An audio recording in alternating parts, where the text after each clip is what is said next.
What do we do when pain enters our life? Do we allow it to draw us closer to God or further away? Beginning of 2020, I got into a relationship and I thought that I'd be married. So I was in a 2-year relationship.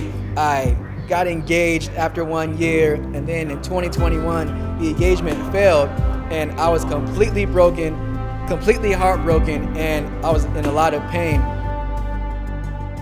So let's take a look into Trey's story of how his pain redirected him back on the plan that God had for him. Hey guys, my name is Trey and I'm a video editor / content creator. I just want to share with you guys the importance of getting a word from God and being obedient to do what God has called you to do. Because personally, in my life, that's what I did. On January 26th of 2020, I believe that God spoke to me about my purpose. And He told me to bring people closer to Jesus through humor. And I already know what that meant per se, but it kind of resonated within my spirit because I love to make people laugh. I like to make people smile and whatnot. But the thing was, He told me that word in 2020, but I didn't do what He told me to do until 2022. Sometimes we don't always get it right, but we can be confident that God, who has begun a good work in us, will complete it. It is God who leads us in the paths of righteousness for His name's sake. My engagement failed, so I was going through therapy. I was depressed. I did not want to be at the church at all.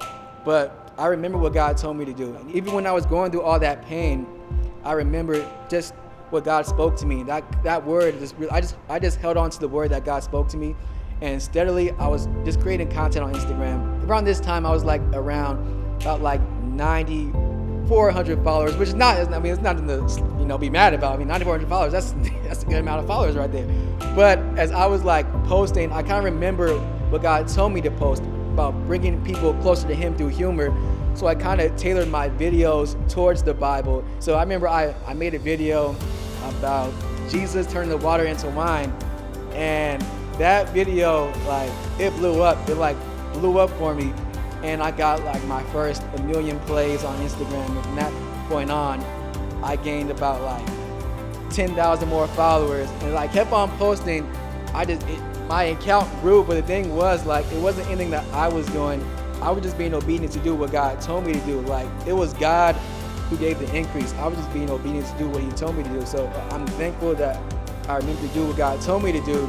And I'm thankful also that I didn't allow my pain to stop me from walking in my purpose, because people need you to walk in your purpose. And when you're in pain, that does not excuse you from walking in your purpose. God says that He has prepared good works beforehand, that we should walk in them. So let's stay on track. Stop, look, and listen to what the Holy Spirit is telling us.